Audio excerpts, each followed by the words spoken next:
Good morning, ladies and gentlemen. How are you? Great, you're doing fantastic. All right, so today we are going to start a new chapter, that is a visit to Cambridge. ये क्या है chapter है कि Cambridge क्या है। Cambridge एक university है। कहाँ पे? इंग्लैंड में। तो विजिट, कोई गया है कैम्ब्रिज में, कौन गया है इसको जानते हैं। पहले पढ़ते हैं थोड़ा सा, उसके बाद बताता हूँ मैं। Before you read, this is a story of a meeting between two extraordinary people, both of them disabled or differently abled, as we now say. देखो, ये जो स्टोरी है, ये दो लोगों की कहानी है। एक स्टेफन हॉकिंस, ये आप जानते होंगे कि ये पूरे शरीर से पैरालाइज थे, फिर भी ये शानदार साइंटिस्ट थे। ये एस्ट्रोफिजिसिस्ट थे, मतलब कि ऐसे साइंटिस्ट जो कि फिजिक्स में डील करते थे, जो कि स्टार्स, प्लैनेट, कॉस्मोस के बारे में ये बताते थे। नए नए फैक्ट्स, इन्वेंशन था इनका, कुछ डिस्कवरी था। बहुत ही शानदार ये स्टेफन हॉकिंग नाम के साइंटिस्ट थे। लेकिन क्या थे, ये फिजिकली डिसेबल्ड थे, मतलब ये उनका शरीर बिल्कुल भी काम नहीं करता था। ये व्हील चेयर पे बैठते थे और ये बोल भी नहीं सकते थे। ये बस अपने हाथ की दो चार उंगली से ही टाइप करते थे। और जो टाइप करते थे वो एक मशीन के द्वारा, एक कंप्यूटर वॉइस के द्वारा उनकी बातें निकलती थी। तो ये पूरी तरीके से डिसेबल्ड है। इसमें क्या है ना, एक और इसी तरीके से जो राइटर हैं फिरदौस कंगा, ये भी इंडियन राइटर हैं। ये भी व्हील चेयर पे ही, ये भी फिजिकली डिसेबल्ड हैं। तो ये जाते हैं इंग्लैंड और स्टेफन हॉकिंस से मिलते हैं। तो उन दोनों के बीच में जो भी बात हुआ है उसके बारे में कहानी है। Stephen Hawkins is one of the greatest scientist of our time. सबको पता है स्टेफन हॉकिंस हमारे टाइम के एक अच्छे साइंटिस्ट हैं। He suffers from a form of paralysis that confines him to a wheel chair and allows him to speak only by punching buttons on a computer which speaks for him in a machine like voice। जैसा कि मैंने अभी आपको बताया कि इनकी body में पूरी तरीके से पैरालिसिस था। तो ये बोल भी नहीं सकते थे, चल तो बिल्कुल नहीं सकते थे। ये बस अपना व्हील चेयर पर घूमते थे और जो भी इनको बोलना होता था वो मशीन के थ्रू ही ये बोल पाते थे। मतलब खुद नहीं बोलते थे, ये टाइप करते थे और मशीन इनके बिहाफ पे बोलता था। Firdaus Kanga is a writer and journalist who lives and works in Mumbai. जो इसके राइटर हैं फिरदौस कांगा, इंडियन राइटर हैं और मुंबई में रहते हैं वो। कांगा was born with brittle bones that tended to break easily when he was a child। जो कांगा थे वो ब्रिटल बोन्स के साथ पैदा हुए थे। ब्रिटल बोन्स का मतलब ये होता है कि ऐसा हड्डी, ऐसा बोन्स जो कि तुरंत टूट जाए, मतलब आसानी से इसको आप तोड़ सकते हैं। तो इनकी जो बोन्स थे बहुत ही कमज़ोर थे, इसके वजह से ये चल नहीं पाते थे, ज़्यादा मूवमेंट नहीं कर पाते थे। तो ये भी व्हील चेयर पर बैठ के चलते थे। Hawkins Kanga moves around in a wheel chair. तो हॉकिंग किस तरह ही कांगा भी व्हील चेयर पे ये मूव करते थे। चलिए अब पढ़ते हैं।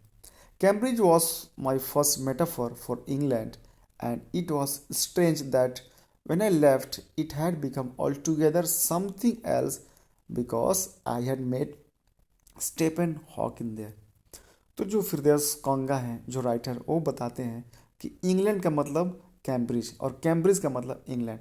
जैसे अगर आपको कहे क्रिकेट का मतलब, तो आप कहेंगे सचिन तेंदुलकर, और सचिन तेंदुलकर का मतलब क्रिकेट। वैसे ही कैम्ब्रिज यूनिवर्सिटी बहुत सी फेमस है पूरे ऑल ओवर वर्ल्ड में, बहुत ही ज़्यादा फेमस है। और ये इंग्लैंड में।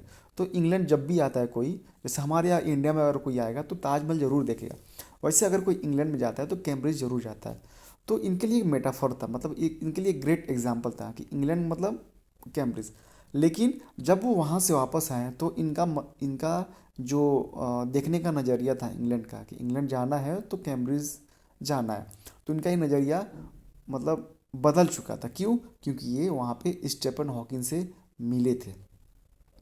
It was on a walking tour through Cambridge that the guide mention Stephen Hawkins, poor man who is quite disabled now, though he is a worthy successor to Isaac Newton, whose chair he has at the university। क्या होता है जब फिरदौस कंगा India से England जाते हैं और वहाँ पे जब कैम्ब्रिज घूम रहे होते हैं, जो गाइड होता है ना, जब आप किसी दूसरे देश में जाते हैं तो गाइड आते हैं, गाइड आपको पूरा गाइड करते हैं कि ये क्या है, यहाँ पे क्या हुआ था, उसकी हिस्ट्री सब बताते हैं। जब वो कैम्ब्रिज घूम रहे थे तो इन्होंने स्टेफन हॉकिंग को देखा, और उनका जो गाइड था उन्होंने बताया कि ये स्टेफन हॉकिंग है, ये पूरी तरीके से डिसेबल्ड है, मतलब ये हैंडीकैप्ड है, लेकिन फिर भी ये एक अच्छे साइंटिस्ट हैं, इतने अच्छे साइंटिस्ट हैं कि आइजैक न्यूटन का इनको सक्सेसर कहा जाता है। सक्सेसर मतलब कि उनकी जगह लेने वाला, उनके बाद यही है। And I started because I had quite forgotten that this most brilliant and completely paralyse astrophysicist. और जैसे जब मैं गया वहाँ पे तो मैं तो पूरी तरीके से भूल गया था कि ये भी एक साइंटिस्ट हैं जो कि इंग्लैंड में हैं। The author of a brief history of time, one of the biggest best sellers ever lived here.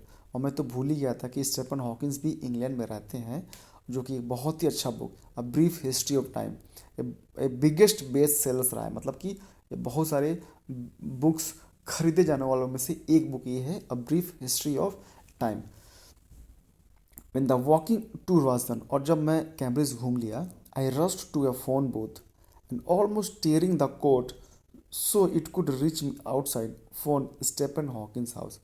और जब मैं घूम लिया तो मेरे दिमाग में बस एक चीज़ चल रहा था कि मुझे इनसे मिलना है, क्योंकि मैं भी डिसेबल्ड हूँ और ये भी डिसेबल्ड है।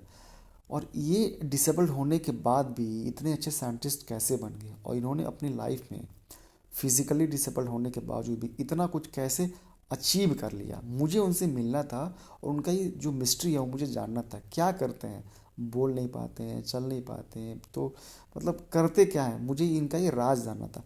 तो मैं जब मैं घूम लिया कैम्ब्रिज, तो मैं गाइड को बोला कि मुझे फ़ोन बूथ पे लेके चलो। और वहाँ से मैं, अब चूंकि मैं हैंडीकैप था फिरदौस खान, तो वो चल के जा नहीं सकते थे, उन्होंने कॉर्ड को, मतलब जो रिसीवर को बाहर तक खींचा कि उनके पास आ जाए।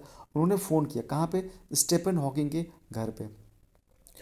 There was his assistant on the line and I told him I had come in a wheel chair from India. तो उनका फ़ोन असिस्टेंट उठाया और मैंने बोला कि मैं व्हील चेयर से इंडिया से मैं व्हील चेयर पे आया हूँ। Perhaps he thought I had propelled my self all the way. तो ब्रैकेट में करने मतलब है, कहीं उसको ऐसा तो नहीं लग रहा होगा कि मैं व्हील चेयर पर बैठा बैठा ही इंडिया से इंग्लैंड चला आया हूँ। मतलब थोड़ा सा फ़नी हो गया है। हाँ, मतलब वो इंडिया से एयरपोर्ट पे बैठे होंगे, फिर यहाँ पे उतरे होंगे। To write about my travels in Britain, मैं इंडिया से इंग्लैंड आया हूँ और मैं पूरी दुनिया का ट्रैवल कर रहा हूँ और मुझे उस ट्रैवल के बारे में लिखना है। I had to see professor Hawking, even 10 minutes would do. मैंने कहा कि और मेरा जो इंटेंशन है, मुझे स्टीफन हॉकिंग से मिलना है। अगर आप केवल 10 मिनट का भी समय देंगे तो मेरे लिए काफ़ी रहेगा। Half an hour, he said, from 3:30 to 4। तो असिस्टेंट ने कहा कि ठीक है, आपको आधा घंटा समय मिल जाएगा। आप क्या कीजिए, कल जो है 3:30 पे आ जाइए, 3:30 to 4, आधा घंटे आपके लिए मैं रिजर्व कर लेता हूँ, आप आइए और स्टेफन हॉकिंग सर से आप मिल लीजिए। And suddenly I felt weak all over. Growing up disabled you get fed up with people asking you to be brave.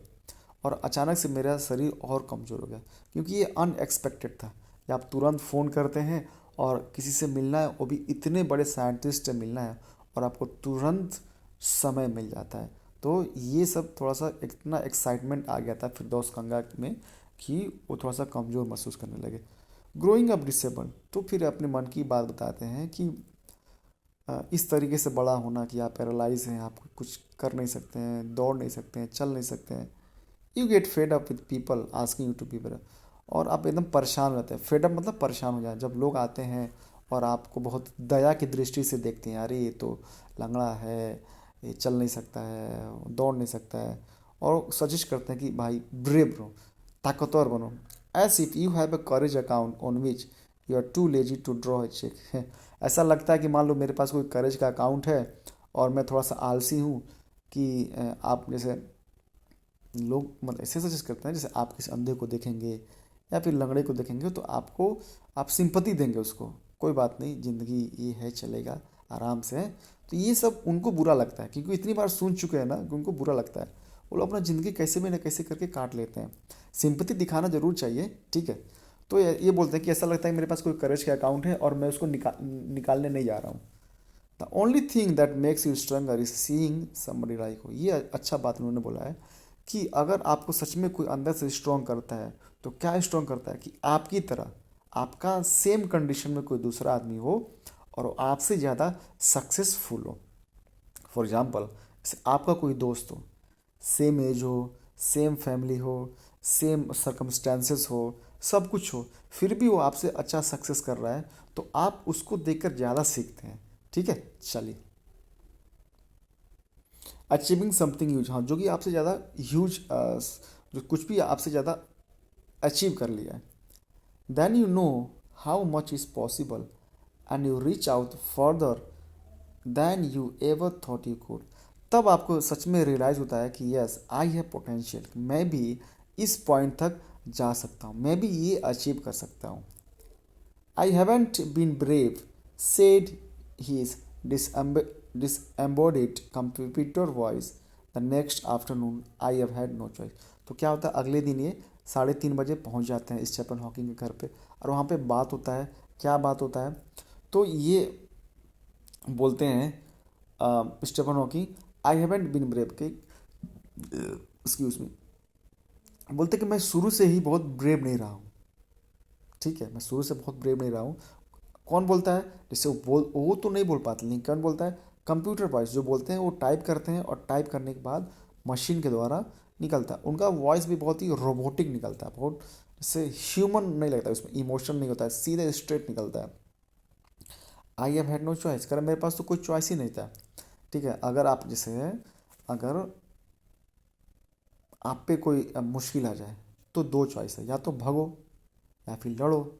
Choice तो दोनों में आपको ही करना पड़ेगा। तो ये बताते हैं कि मैं भी अपंग था, मैं मेरे अंदर भी उतनी ताकत नहीं थी, लेकिन मैंने क्या चॉइस किया कि मुझे कुछ अच्छा करना है, मुझे कुछ अच्छा बनना है। श्योरली आई वॉन्टेड टू से living creatively with the reality of his disintegrated body was a choice but I kept quite. तो मुझे ये देख के अजीब लग रहा था कि किसी के अंदर इतनी सारी कमी है, उसके बावजूद भी इतना कुछ कर पाना कितना अच्छा चॉइस हो सकता है। बट आई केप्ट क्वाइट, लेकिन मैं चुप रहा। Because I felt guilty every time I spoke to him forcing him to respond. क्योंकि मुझे बहुत ही अंदर से बुरा लग रहा था, क्योंकि अगर मैं कोई भी क्वेश्चन पूछूंगा तो उनको पहले थोड़ा सा अपने फिंगर को मूव करना पड़ेगा, फिर टाइप करना पड़ेगा, फिर वो मशीन बोलेगा। तो कहीं ना कहीं से फिरदौस कंगा को बुरा लगा था कि यार ये रिस्पॉन्स कर रहे हैं ना, तो इनको थोड़ा सा कष्ट हो रहा है बॉडी में। There he was tapping at the little switch in his hand, trying to find the words on his computer with the only bit of movement left to him, his long pale fingers. और मुझे देखकर बहुत ही बुरा लग रहा था कि उनके जो फिंगर्स है बस उतना ही मूवमेंट कर रहा है, उतने से ही टाइप कर रहा है। और जितनी उनकी जान बची है मैं भी ऐसा हूँ कि वो भी इसमें दम लगा रहा है। तो कहीं ना कहीं उनको थोड़ा सा बुरा लग रहा था। ठीक है, every so often his eyes would shut in frustrated exhaustion. और उनको देख के ऐसा लग रहा था कभी कभी तो स्टेफन हॉकिंस अपना आँख बंद कर लेते हैं, मतलब फ्रस्ट्रेट होके, मतलब थक के अपना आँख बंद कर ले रहे थे। And sitting opposite him I could feel his anguish, the mind buoyant with thoughts that came out in frozen phrases and sentences stiff as a corpse. और उनके बगल में बैठ के मुझे साफ साफ महसूस हो रहा था कि कितने बेचारे परेशान हैं। उनका दिमाग तो बहुत एक्टिव है, बोएंट मतलब कि बहुत ही एक्टिव है, उनका थॉट्स दिमाग में बहुत आ रहे हैं, लेकिन वो कैसे बाहर निकल रहे हैं, छोटे छोटे शब्दों में, क्योंकि वो बोल नहीं पा रहे थे। टाइप करने में भी उनको बहुत मेहनत लग रहा था। सोचते होंगे 100% तो टाइप करते होंगे 10%। A lot of people seem to think that disabled people are chronically unhappy. I said, I know that's not true myself. Not true myself. Are you often laughing inside?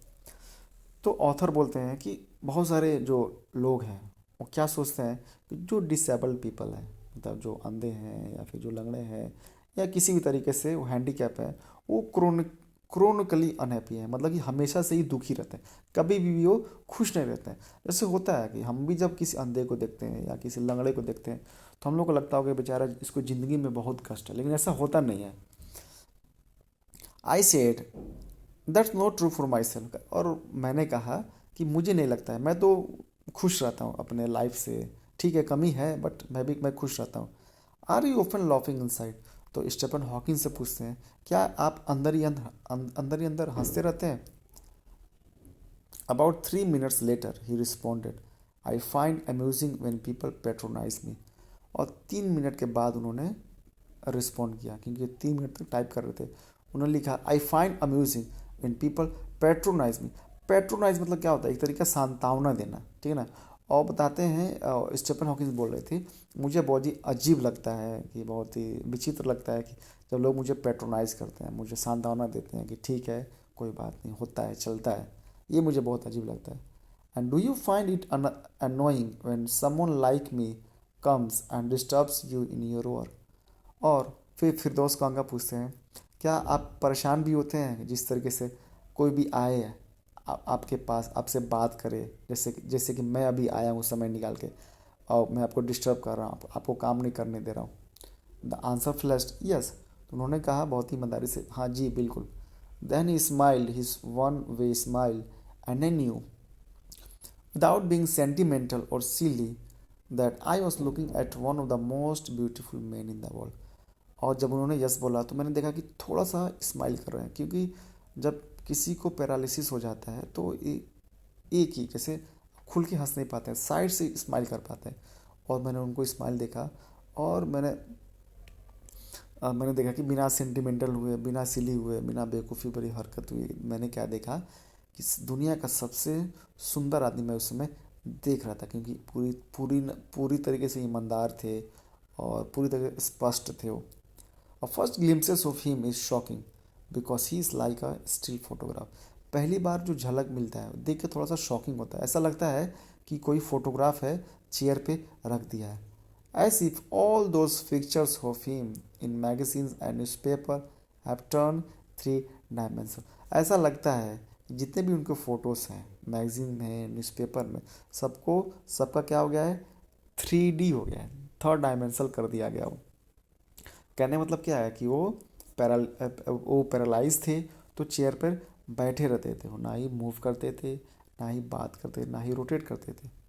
Then you see the head twisted sideways into a slump, the torso shrunk inside a pale blue shirt, the wasted legs. You look at his eyes, which can speak still, and they are saying something huge and urgent. और आप क्या देखते हैं कि उनका जो जो head है एक तरीके से स्लम, मतलब कि उसमें जैसे जान नहीं है, उसको टेढ़ा करके से रख दिया गया हो।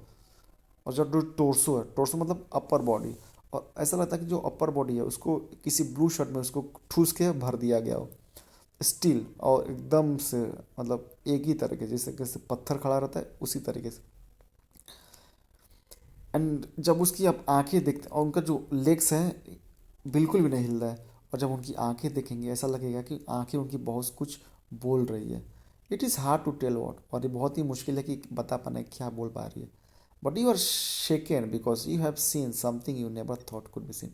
और ये सब देख के आपको बहुत अजीब लगता है कि इस तरीके का आदमी, इस तरीके का फिजिकली डिसेबल्ड, ना मतलब बॉडी का कोई भी पार्ट से मूव नहीं कर पाता है, वो इतना अच्छा साइंटिस्ट कैसे बन सकता है? इतना अच्छा एक राइटर कैसे बन सकता है? वो कैसे स्टार्स के बारे में, यूनिवर्स के बारे में, कॉस्मोस के बारे में इतना अच्छा नॉलेज कैसे कलेक्ट कर सकता है? तो ये सब देख कर आपको थोड़ा सा बिलीव नहीं होता है, ठीक है। तो हम इसे इंस्पिरेशन ले सकते हैं कि देखिए हम क्या है, हमारे अंदर इतनी अच्छी एबिलिटी होने के बाद भी सब कुछ है, दो हाथ दो पैर, अच्छा माइंड है, अच्छी फैमिली, अच्छे लोग, अच्छे दोस्त हैं, अच्छे टीचर, अच्छा स्कूल हमारे पास, फिर भी हम अपने आप पे डाउट करते हैं। ये बिल्कुल नहीं होना चाहिए। सोचिए, अपने आप पे तो डाउट बिल्कुल नहीं करना चाहिए। आपके अंदर वो पोटेंशियल है, इस बात को आप एक्सेप्ट कीजिए, मानिए कि यू आर द बेस्ट, ठीक है। और अपने आप को, पोटेंशियल को पहचानिए कि आप जो भी करना चाहते हैं you can do it. Clear है? ठीक है, हम इसको बस इसी पार्ट्स में रहने देते हैं, बाकी का जो नेक्स्ट पार्ट है नेक्स्ट वीडियो में पढ़ेंगे, ठीक है।